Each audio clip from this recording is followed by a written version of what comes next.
All right. There we got it. Musical chairs. Hi, this is Margot. Can you hear me? Yep, Margot, we can hear you. Okay, I'm ready to get on that bus. That bus going. I mean, I'm already on the bus. I'm on the bus. I'm just waiting for everyone else to get on. And I am there with the authority of my Creator. My Creator has created me to be at this time, right here, and doing exactly what we're doing today. And that's why I'm here. Thank All you, right. Margot. Let's do it. Yes. Got Good. it. Good. Excellent. So there's a handout that's being produced, that's being printed right now. That'll be here in a few minutes. We're going to show it on the screen as well and make it available to you through the email. Do a little bit of review from where we were the last time. We were talking about the nature of isms, and that the isms have two components. There's an attitudinal component, what we might call a prejudice, an idea that there are these particular traits that groups of individuals have, groups of mutually exclusive individuals, which is extremely important, the us versus them. Us versus them, and that as a result of these so-called inherent differences, the group should not be treated the same. But that's just an inherent bias. That's a prejudice. But it doesn't become an ism until you do something else with it. It's when you institutionalize it. It's when you weave that prejudice into the very structures of society so that it's going to show up everywhere. It's going to show up in your religious institutions, political, educational, financial, all of them, basically. And we're going to be looking at a way in which that institutionalization has been playing out in the United States in regards to this concept called race.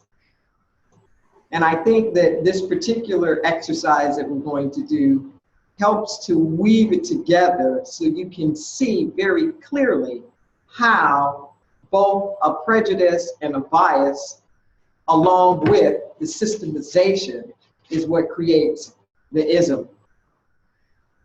Now, the important thing to remember here, as I was talking about last week, is that we really misunderstand what is at stake. We tend to talk about the isms as discrimination. We talk about isms from the standpoint of the groups that are being oppressed or marginalized. That's not what the isms are about. The isms are not designed to keep people down. The isms are designed to uplift some people. That's what it's about.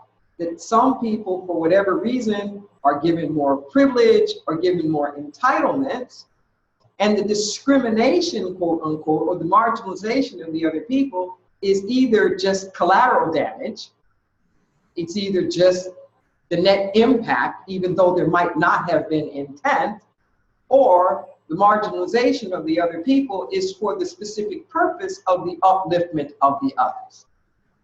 We gave an example last week when we were talking about able-bodied. Remember when we did the exercise and I asked you, all of you to think of the top 5 characteristics that you identify yourself by, and then ask how many of you put in their able-bodied. And then pose the question, just how much of your life is impacted by the fact that you can see, that you can hear, that you can speak, that you can move, that you can walk, that you have dexterity, that you're a certain height, that you're a certain weight. I mean, all these different things that are there, and I said, how much of your life utilizes that? People said like 100%. And I said, then why is it that we don't identify as able-bodied? And the answer was? Fish don't know about water. Fish don't know about water. Why don't we identify? We take it for granted. We don't have to think about it. And it's the not having to think about it that is the privilege. The very fact that you don't have to think about it is the evidence itself that the systems and the infrastructures have been designed for you so that you can be quote unquote blind.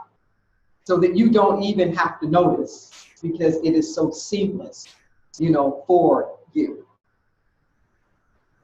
This is not necessarily like some evil or bad thing. The point that we're making here is that you cannot dismantle the isms. One, if you deny that they exist.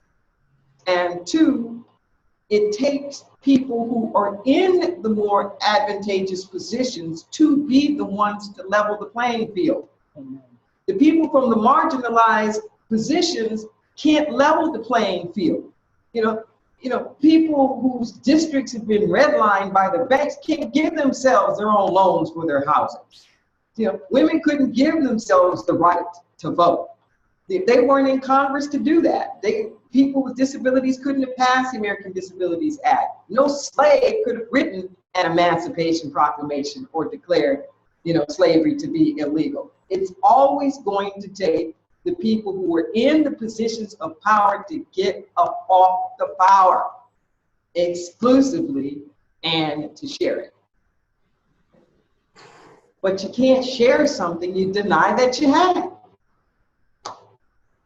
So if we denied that we had some kind of extra access and privilege because we were able-bodied, we wouldn't have wheelchair accessibility.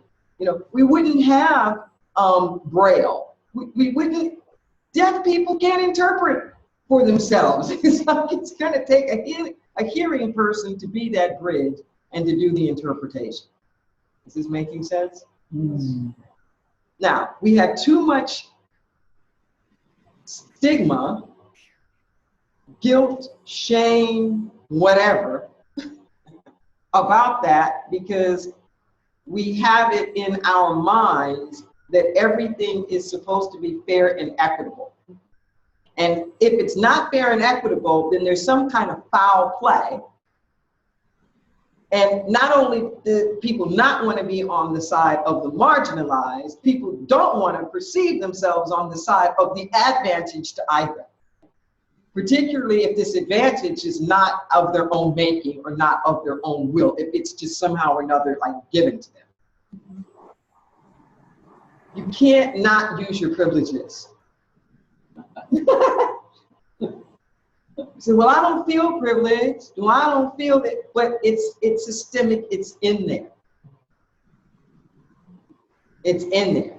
It's like if you're listening to me, you're using your privilege right now. It just kind of amazes me how we'll be using our privilege to prove we don't have the privilege. And that it does not help. It does not help to claim that you're blind to it or that you don't see it, because then you're not trusted.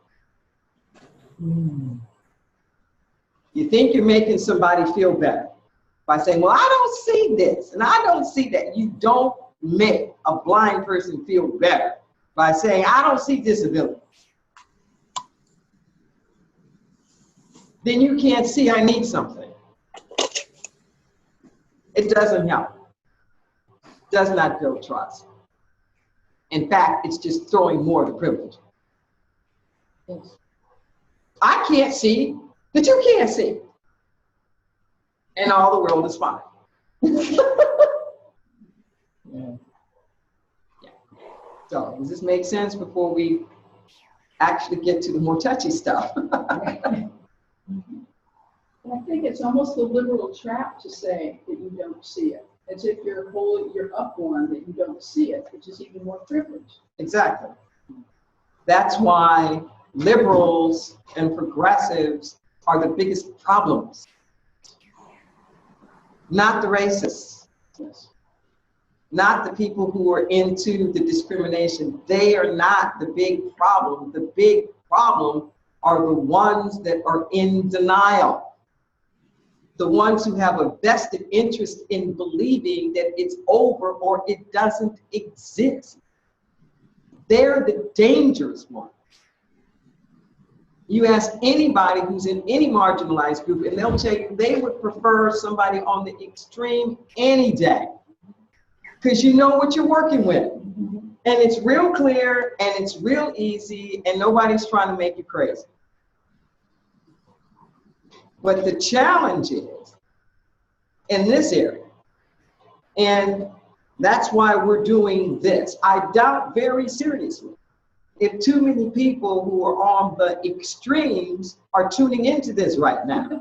It would be nice, but I kind of doubt that that's what's happening.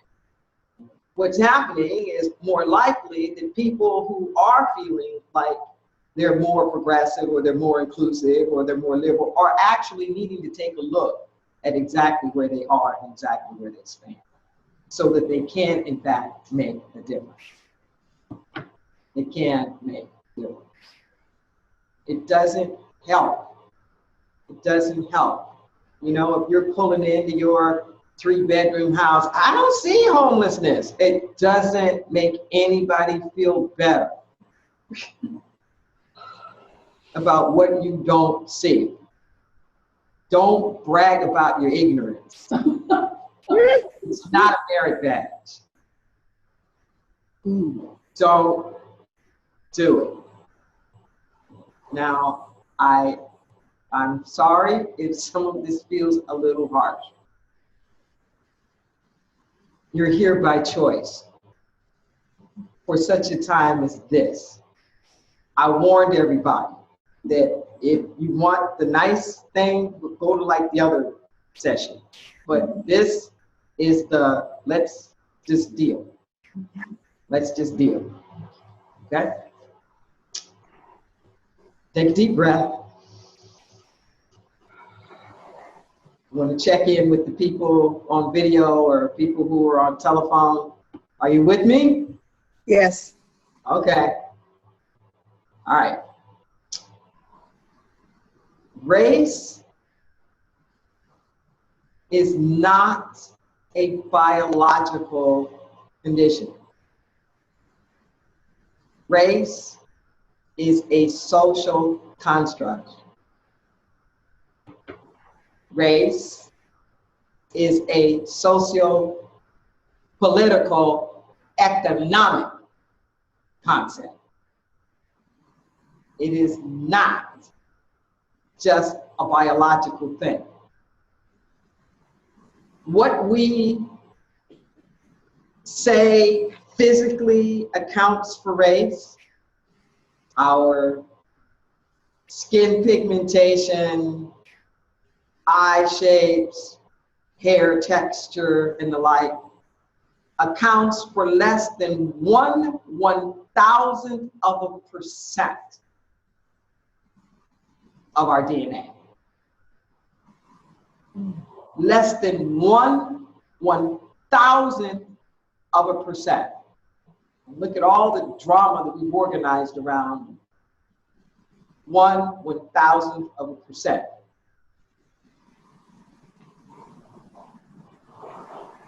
Prior to the construct of race, people describe themselves more by tribes or by nationalities.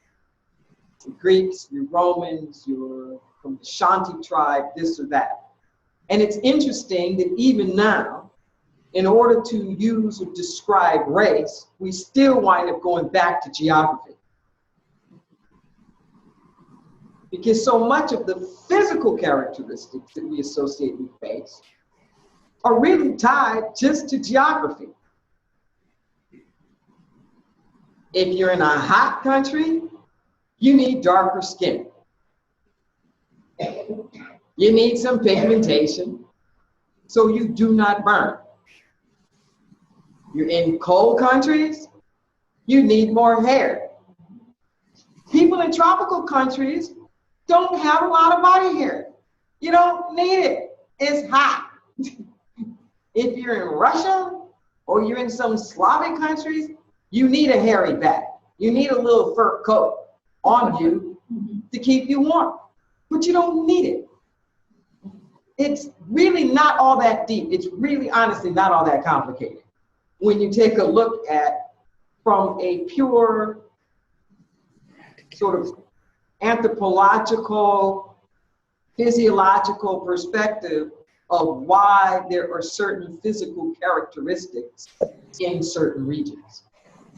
If you were to do DNA tests, what you would find is that every single person is an extraordinary combination of quote unquote racial lineages, such that even people that we might classify as being in the same race, if you would look at their bloodline, perhaps they're actually more closely related bloodline with somebody else in quote unquote another race. And there's lots of data on this, you know, YouTube, PBS, you know, human family tree, you know, lots of stuff, you know, in this. And I would say, you know, take some time to educate yourself about it. So why do we have this socio-political construct? What is this thing about? I'm going to start the discussion by asking a question. How many of you know the heritage of President Barack Obama's parents? Who knows? His mother and his father. Father's Kenyan. His father's Kenyan, correct. And his mother is? Kansas. Yes, his mother's white Midwestern United States. His father is from Kenya.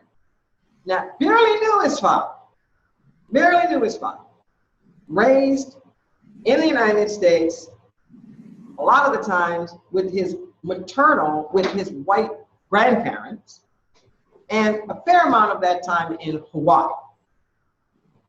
So, his mother's white, he grew up around his mother and his mother's white family. His father's Kenyan from Africa, whom he barely knows.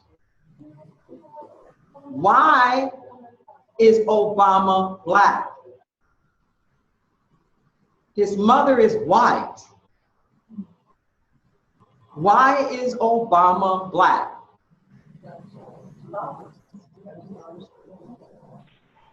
Why is he classified racially as black? I know that. It's not about his skin color. No, it's because his father is black. Okay, so, but why does that make him black? Why, his mother's white, why can't he be white? Isn't it about It's the system. Ade? I was going to say, isn't it about the one drop rule?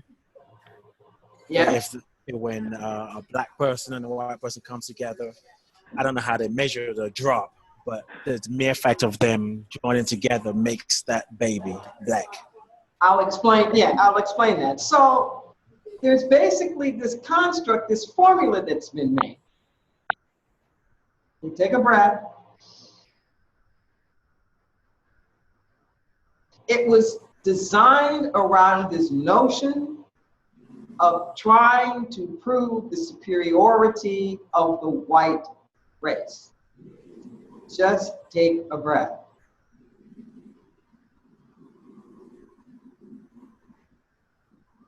And it sets up this construct on these extremes. And we're about to take a look at these extremes in writing through US history. On these extremes, one is white, and on the other extreme is black. White gets to stay pure in this construct. Once white intermingles with anything other than white, it stops being white. It's the whatever else it is. So you're half white, you're half Mexican, you're Mexican. You're half white, you're half black, you're black. You're half white and Asian, you're Asian, or you're Asian. But white gets to be pure. Now black is on the other extreme. pardon me having to use the word, but it's the accurate way to describe it. Black trumps everything. Once anything is intermingled with black, it's black. Chinese, why is Tiger Woods black? His mother's Thai. Why is he black? Because his father's black. Anything and black is black. Now, so what we call black around the world then is this amalgamation of everything. It is this, it's like this mixture of all these mixed races and whatnot that just share this one thing in common about having somebody from African descent. Now, as Ade was talking about this one drop rule, here's how this one drop rule works. Is that you were classified as black if you have one great grandparent,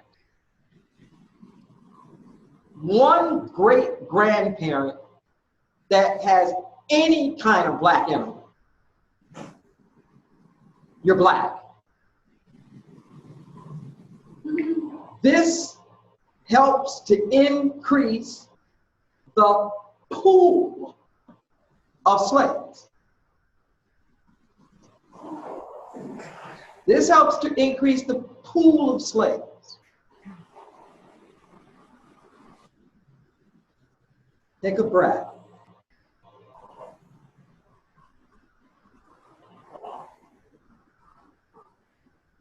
The United States was one of the later countries to ban slavery. The European countries were first, or did it earlier. This is a common theme you're going to find in U.S. history about everything. Like we're the baby of the block, the newcomer. And long after the Europeans pull out from colonialism or they pull out from all these other things, the United States is still trying to keep up with everybody else already knows doesn't work. We're late. We're like last and late in terms of the quote unquote superpowers.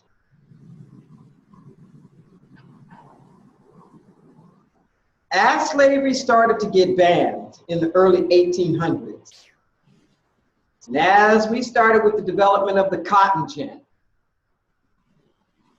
which allowed for there to be a mass production of the harvesting of cotton, we needed more slaves.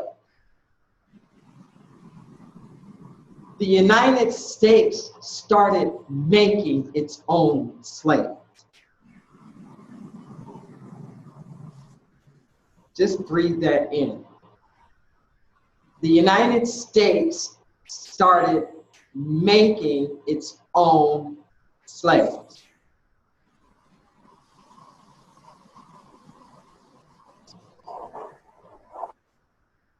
By raping the slave women and impregnating them. Now, these half white, half black folks were referred to as mulattoes, but still classified as black. Now, because of the color line has to do with not only your skin color, but like how close you are to being white. There are all kinds of privileges that are associated with. So even though the United States started making its own slaves, because of this way that we did the construct of slavery, there was no sense of a biological connection to these descendants that actually carried their DNA. This was the American version of slavery, which was actually much more brutal than some of the other forms. You say, for example, the Spaniards they actually recognized the intermarriages and the interrelationships between the Spaniards and the native peoples. And they were referred to as the mestizos. Or in Africa, there, or India, there's like colored was a race. Like, these mixed breeds and whatnot actually had some kind of status. But in the United States, everybody. So just think about the dysfunction of this for a moment. Just think about the dysfunction of this. We're trying to create this notion of mutually exclusive groups that are not mutually exclusive. We're all related. This is the sad dysfunctional denial of the whole thing. Is that from a bloodline standpoint, we're all related. Just take a breath. Gotta breathe on that and breathe through that one. Let's say just a couple more things and open up for discussion, and then we're gonna go over this handout.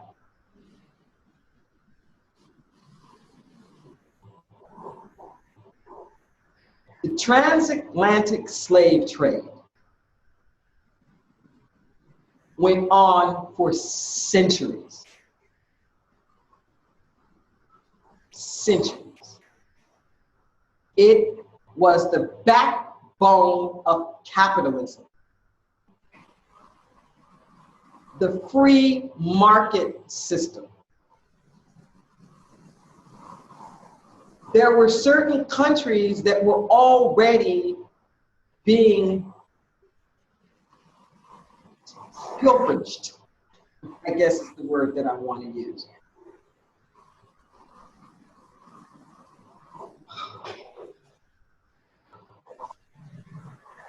So the continent of Africa was already a continent where the Western European countries were bringing gold and ivory and all of these other, precious metals and precious jewels.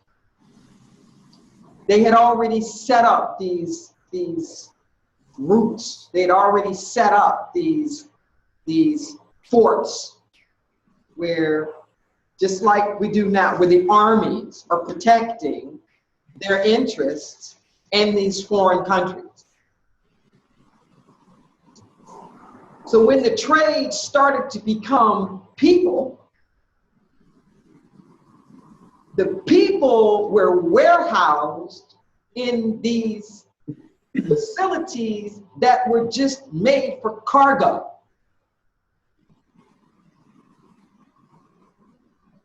I know this is hard. They were just made for cargo. I'm not even gonna take you all into what those things were right now.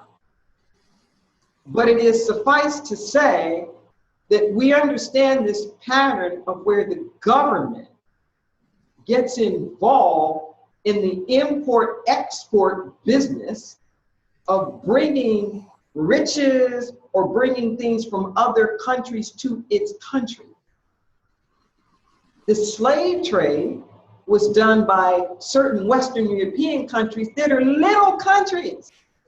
They're little bitty countries.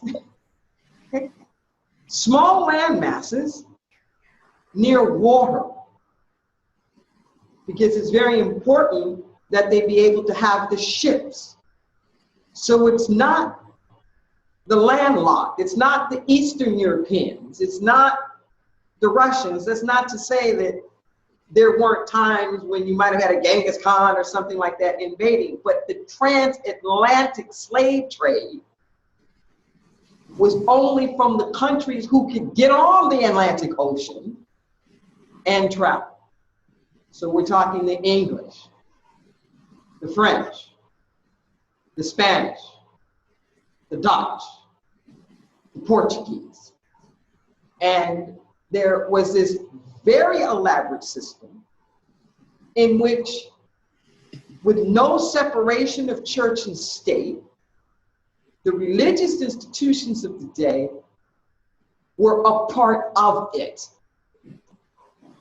Literally, the Catholic Church dividing up the world in who can have what portions of it. And what you will find is that in all these areas where there was colonization and taking of these slaves, that even today, the people of those countries will speak the language of the invading country. Take a breath.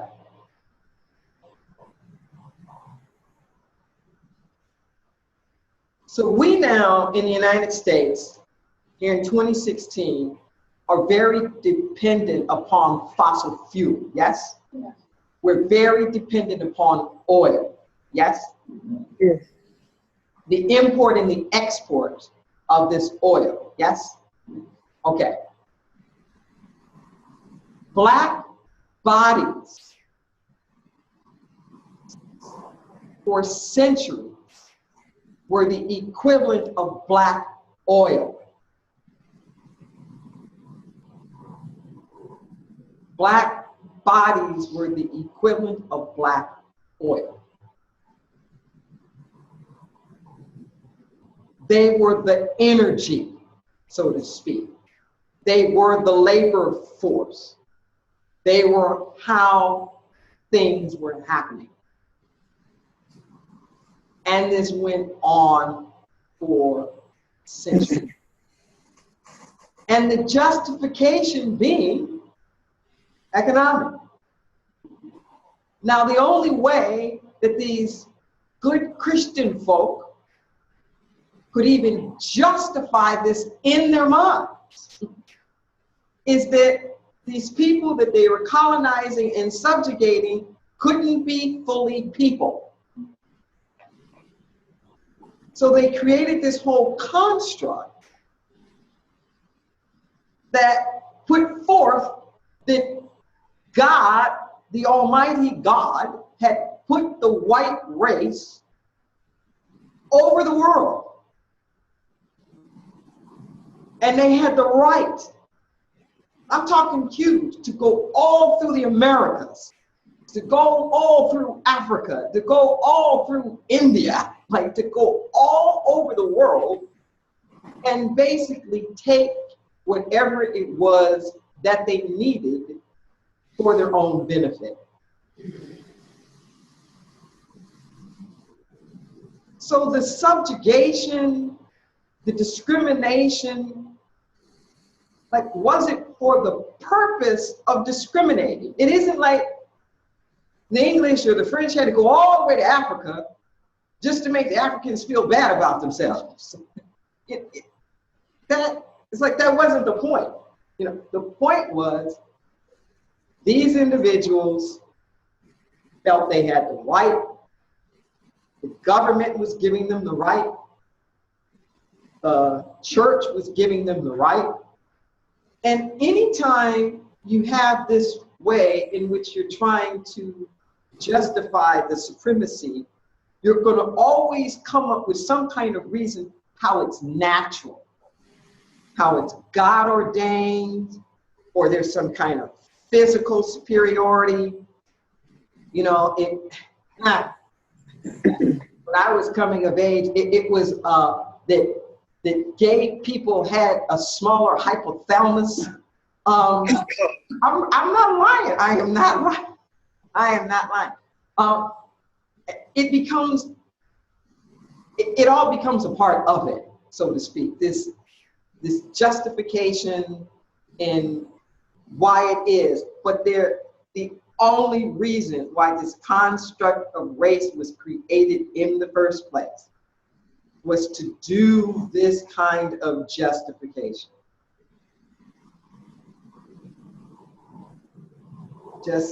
It's the thing nobody wants to talk about. When we talk about race, we want to talk about all the discriminated people and all the oppressed people, but we will never be able to dismantle this until we can really understand its origins and what it's about. So you can say, I don't believe this. This is just too much to believe. Answer the question, why is Obama black?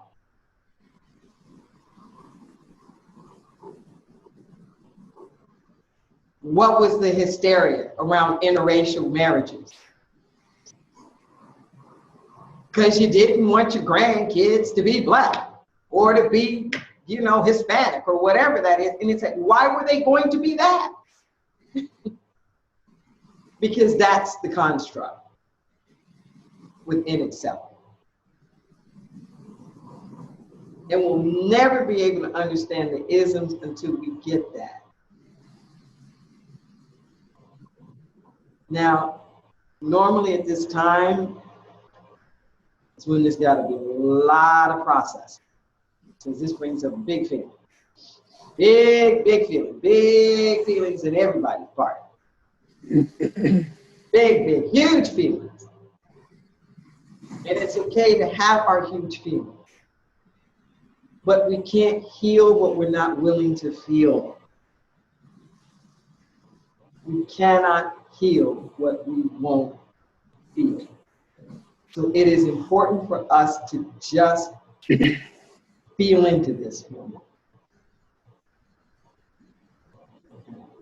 I'm gonna stop because I gave you a lot of information.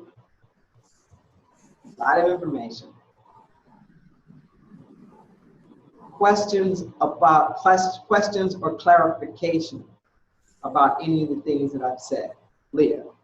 Well, it's something that came up about a week ago, not related to this class, but what you're speaking about today. And when it came up, I was at home and I was like, I didn't want to say that out loud because I think I sound like a jackass. Because I know there's got to be different sides to it, but I think it was during debates or something, and you know, well, African Americans feel this way, and African Americans are going to vote this way. And it dawned on me, I mean, I know that there's a side to it when you say I'm African American, that there's some connection to your heritage, or I say I'm Italian American, but does it not feed the separation? That's a very good question. Do you know what I mean? Like, I get to be just American, but you're a different kind of American. Yeah, that's a very good, and that's a very good thing. So first off, let me make some clarifications here, because there are terms that often get confusing. When most African Americans refer to themselves as African Americans, they're not talking about their nationality. They're talking about their ethnicity. So the difference between race and ethnicity is that you can have a Caucasian race, but within that, there is discrimination amongst Caucasians. Right. So, you know, you've got the Italians and you've got the, you know, the Germans, and, you know, even in the United States, the Eastern Europeans were indentured servants themselves. Okay? So there's gradations within that. So black is what my race is, but my experience is very particular. I am not African. I am not from the islands, from the Caribbean. I am not from Brazil. You know, and the experiences of Black people, I'm not British. The experiences of Black people, like all over the world, has some very commonalities about the color lines and, you know, the power thing. But we're talking about our position. And when you look at this stuff that I'm talking about, you'll begin to see that that question is a false question. because it puts it on African Americans as though somehow or another they have singled themselves out, when we will see that historically speaking, they've always been singled out as different. Right. And I wasn't raising it. I was thinking maybe coming from an African American that there was a different view of that. What I was asking is, when white people or politicians use it or economists use it, or is it somehow like just in the construct of it, meaning there's different kinds of Americans? So I mean, Yeah. your family's been here longer than my family, but somehow I get to be just American. No, this is true. You know, I am equally American. Yeah, There's no question I'm equally American, and I am an African American. yeah, That everybody in America has not had the same experience. right. You can look at it as even something like a family, for example. Let's just say you have a traditional nuclear family, and you got a mother and a father, and let's just say 3 kids.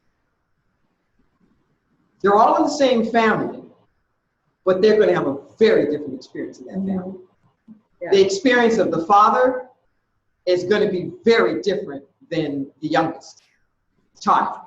Same family, but life looks a heck of a lot different depending upon where you are, like within the family, so to speak.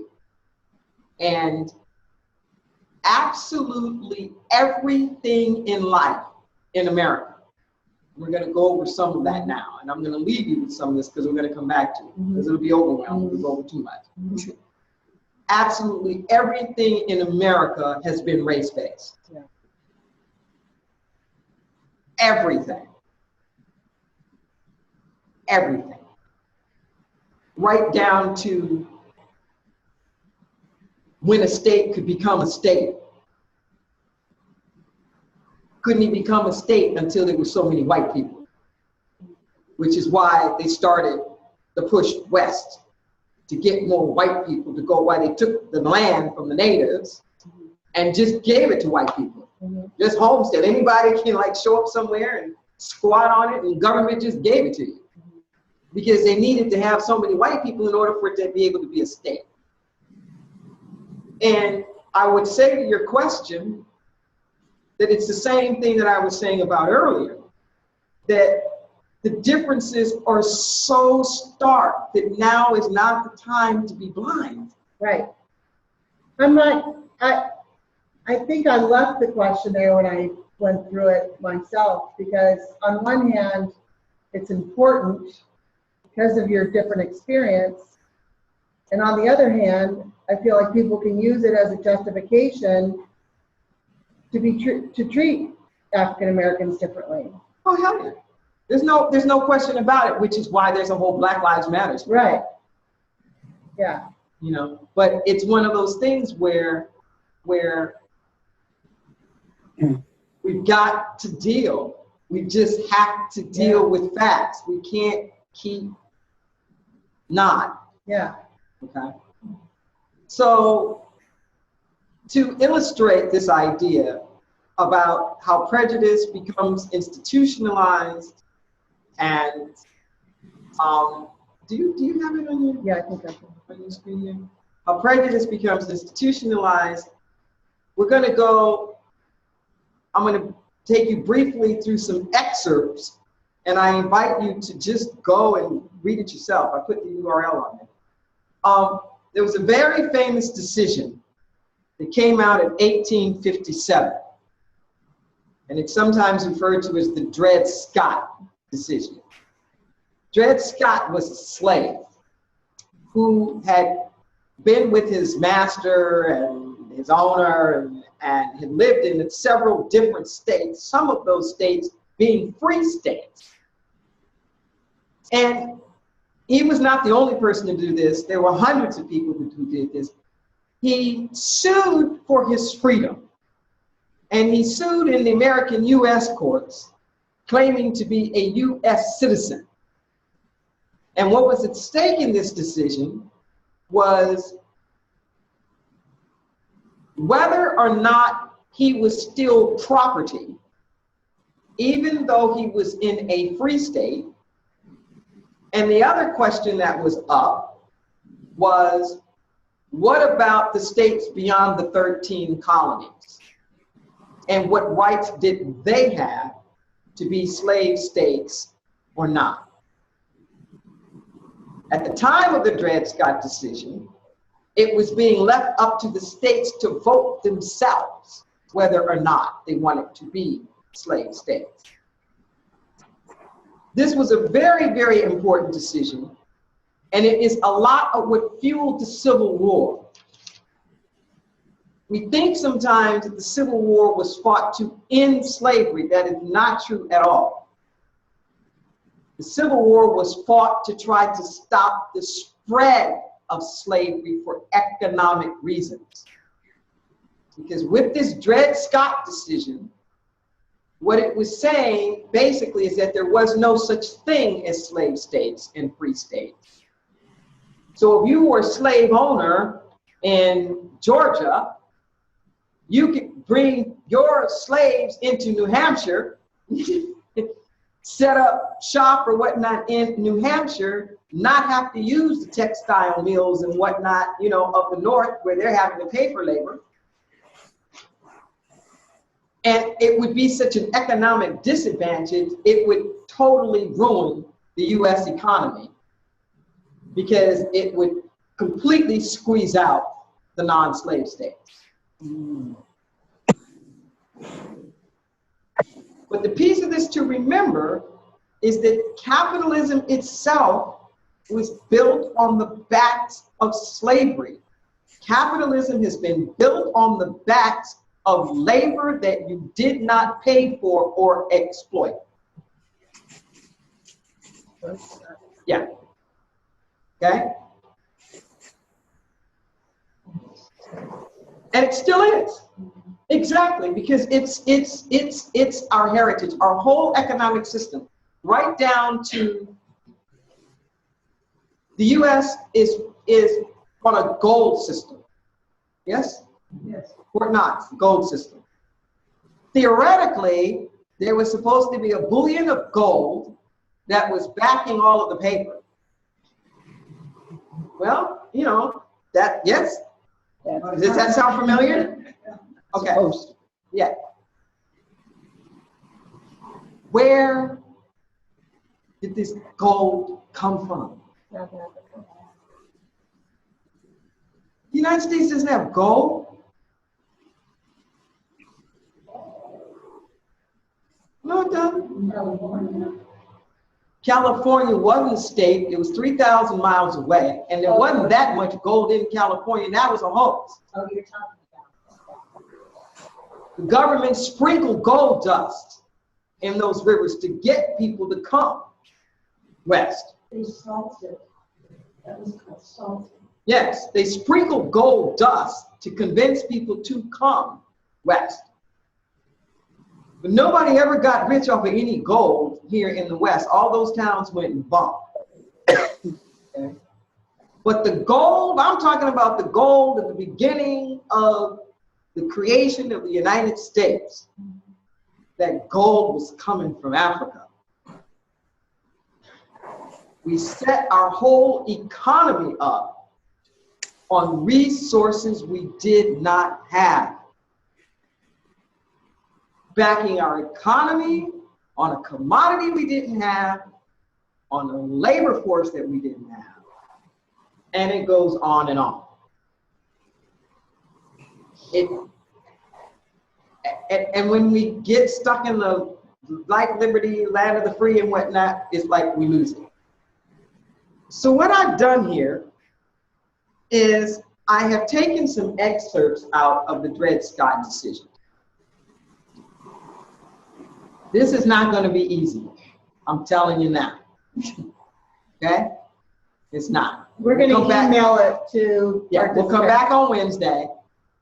And I'm going to go over just some of the highlighted stuff that's in yellow. The highlighted stuff that's in yellow. And the reason why I'm doing this is that the Supreme Court decided that not only was Dred Scott not free, but that nobody of African descent was ever intended to be a U.S. citizen. Period. Free or not. And all of its justifications why. All right. Okay? So, I've taken a few quotes out. We're going to start with the first one that's up there. I realize some of it's a little legalese, but just, breathe with it here, because you'll see that there's a pattern that's happening here.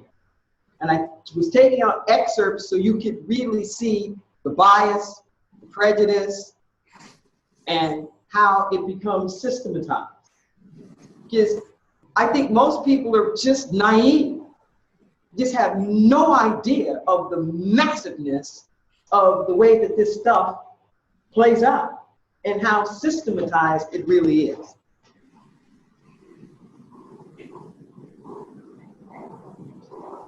Okay.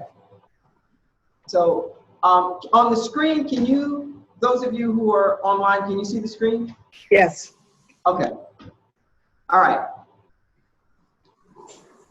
So this is jumping in the middle, kind of like in the beginning of the discussion. But I want to just go over this.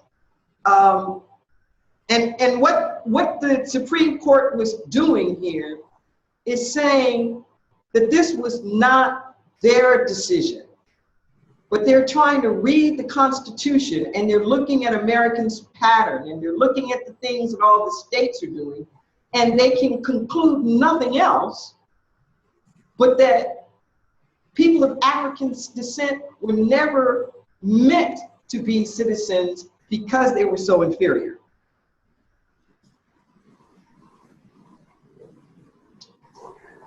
Just breathe.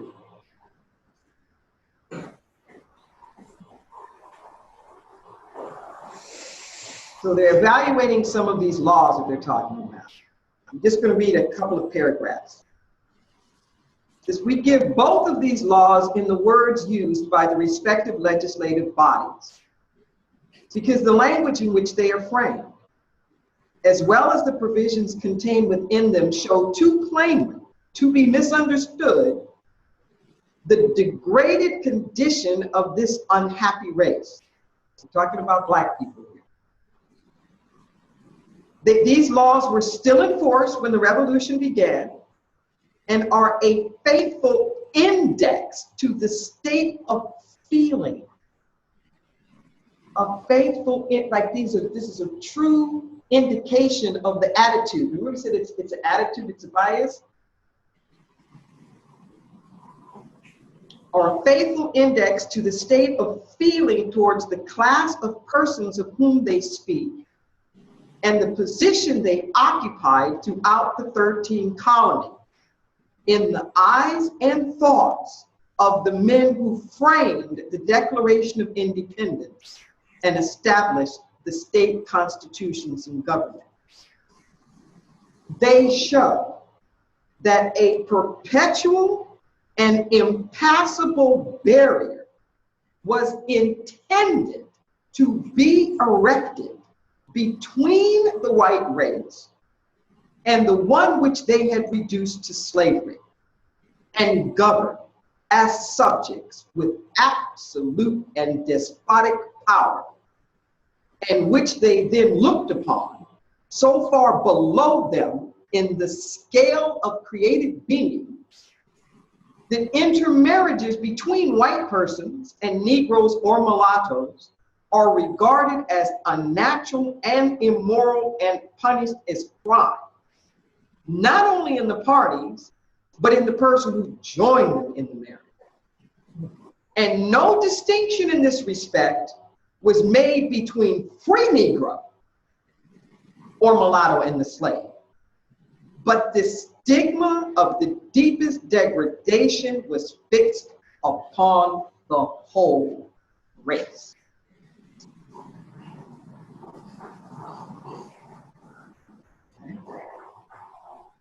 We're going to keep going here. We refer to these historical facts for the purpose of showing the fixed opinions. Remember, I said it's immutable. The fixed opinions concerning that race upon which the statesmen of that day spoke and acted. It is necessary to do this in order to determine whether the general terms used in the Constitution of the United States as to the rights of man and the rights of the people was intended to include them, or to give them or their posterity the benefit of any of its provisions. The language of the Declaration of Independence is equally conclusive. It begins by declaring that in the course of human events, it becomes necessary for one people to dissolve the political bands which have connected them with another, and to assume among them the powers of the earth and the separate and equal station to which the laws of nature and nature's God entitle them. Okay? This whole basis of supremacy is based upon the God-given notion of separation. That God gives you the right to separate. And it's the decent respect, like this is the way that it is. You know, we hold these truths to be self-evident, we know this, blah, blah, blah, life, liberty, and the pursuit of happiness. That to secure these rights, the government is able to do blah, blah, blah. It says the general words above quoted would seem to embrace the whole human family. And if they were used in a similar instrument at this day, would be so understood. But it is too clear for dispute that the enslaved African race was not intended to be included and formed no part of the people who framed and adopted this declaration. For if the language as understood in that day would embrace them, the conduct of the distinguished men who framed the Declaration of Independence would have been utterly and frequently inconsistent with the principles they asserted. And instead of the sympathy of mankind to which they so confidently appealed, they would have deserved and received universal rebuke and reprobation. That if these founding fathers had thought that people of the African race were to be included, that instead of them being admired around the world, they would have been refuted. Yet, the men who framed this declaration were great men, high in literacy acquirements, high in their sense of honor, and this is just amazing, incapable of asserting principles inconsistent with those upon which they are acting. Listen to that. That they incapable of being inconsistent, infallibility. Can't be wrong. And I want to stop here for a second with this because this is how insidious these isms are. There's this thing called cognitive dissonance, which doesn't let your mind hold things that seem like they are mutually exclusive at the same time. So we ask the question, how does Thomas Jefferson, who writes all this stuff, Light, Liberty, Pursuit of Happiness, justify writing that when he has 200 slaves? How do we justify this? Either he's a hypocrite, saying that everybody has liberty and he has the slaves, or the slaves that he had were never meant to be included. No, not denial. This is very, very important why it's not denial. Because this is what is at stake for such a time as Right this. now. We keep acting like somehow or another the laws have just managed somehow or another to not be equally applied as they should have been. They were never intended to be. Listen to what I'm saying. The right to vote was never intended to be. It was never intended to be. We're going to go over a couple more of these passages and let this just percolate a bit. I know it's hitting some rough spots, but it's one of these things where you just got to sit through it. Yes, Barbara. Where did they get, but it was too clear for dispute? Well, you'll see that in some of these other places where they just go through state after state, country after country. And it's this circular argument that says, everybody agrees. That's the clear dispute. It's like everybody's doing it, so obviously this is the truth and this is how it must be. So it's an unquestionable paradigm. Yes, it's an unquestionable paradigm. So, asking black people. but they weren't people. When you get through listening to this, their opinions weren't there. It says, yet these men who framed, we just read that, they perfectly understood the meaning of the language they used and how it would be understood by others. And they knew that it would not in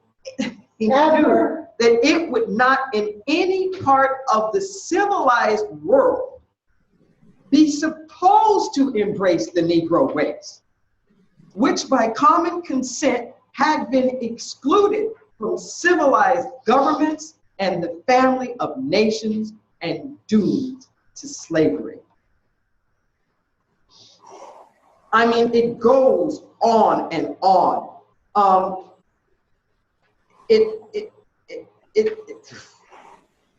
In the middle of the next page here, where it starts the legislation of the states. You see that? Yes. You got it? Yeah. The legislation of the states, and it just goes through all these different things, shows its manner is not mistaken.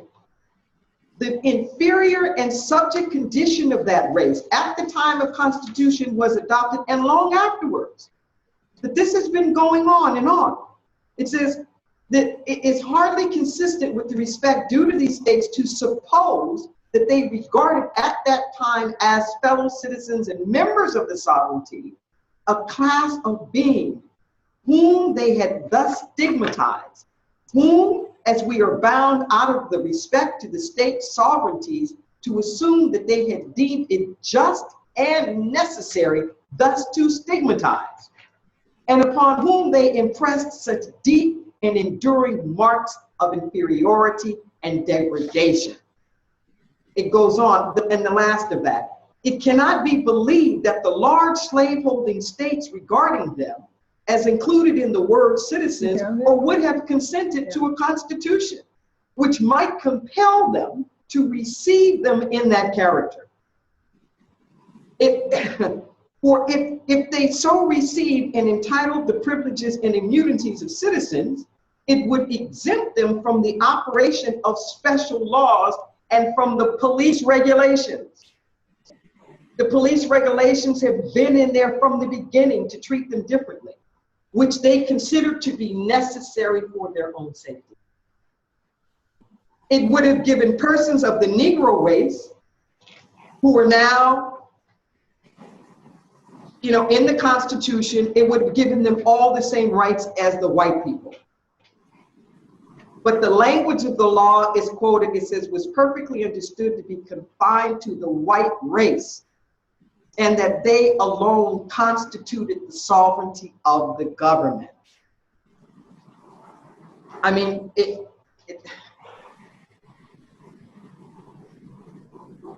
just breathe.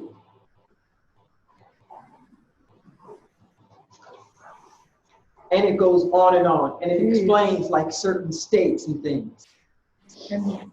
Okay? Indian. Oh, yeah, and then savage Indians and whatnot.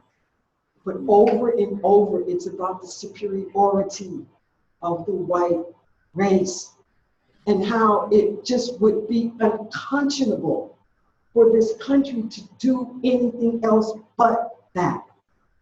And then it goes, and it's just this one other part I want to say here.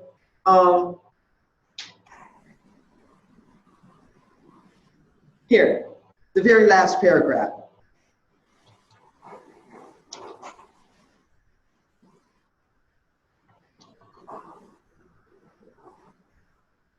In the middle, it says the conduct of the executive department of the government has been in perfect harmony about this subject with this course of legislation. The question was brought officially before the late William Worth when he was the Attorney General of the United States in 1821.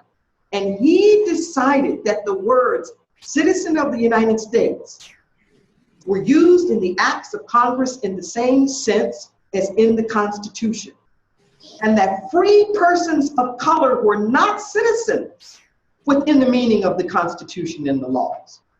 And this opinion has been confirmed by that of the late Attorney General, another one, and in a recent case, upon the Secretary of State, who refused to grant passports to them as citizens of the United States. So that even the free ones who were not white could not get passports because they were not considered citizens. Okay. This ruling and the hundreds of pages of this ruling just analyzes the state of American law.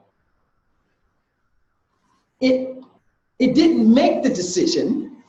It says it's clear by everything that this was the intent. So part of my answer to that question is, well, doesn't that marginalize you some by calling yourself an African American, and doesn't that then make it possible for people to, it's already happening. It's built in. So you can see why it's so infuriating when people say, I don't see color, I don't see race. It's like, what the hell? What do you mean when every branch of the government, and with license like this, I mean, from where you live, to can you get a job, can you, a hospital, an education, who you can marry, what you can eat, every conceivable aspect of life was built in around this construct of race and the natural superiority of white people. And whether we want to accept it or not, it is intricately tied, the racism and the nationalism that we are hearing right now. This America is great, and it's the same consciousness. We're the greatest nation. Everything's, we're the greatest, we're the best, we're the greatest, we're the best. It is supremacy that we are up against. I know this is hard, and I know this hurts, and I will stick around here for, you know, some little bit of this, but I you know, there's something that I got to do, unfortunately, but I'm gonna just let you breathe for a second, okay? So those of you who are online, I know you got an earful there, okay? I'm not asking you, does it make sense, like, in your heart? Just, do you understand what I've been saying? Yes. You understand it? Yes. Okay. Then what I'm going to ask you to do is breathe on it, read it, pray, and we'll come back. We'll come back next week. Wednesday. Excuse me, we'll come back on Wednesday. But the reason why I did this is because I feel like unless it's in black and white, literally, I mean, unless you can just really see it, that you can't understand the depth and the magnitude of how this nation has never been a nation of liberty and justice for all, that it hasn't been an oversight. But our job is literally to create it, not an oversight, but to be like the founding fathers, literally, like in the beginning, the place where we've got to stand now is in the beginning, and declare definitively how every race is equal. I mean, it's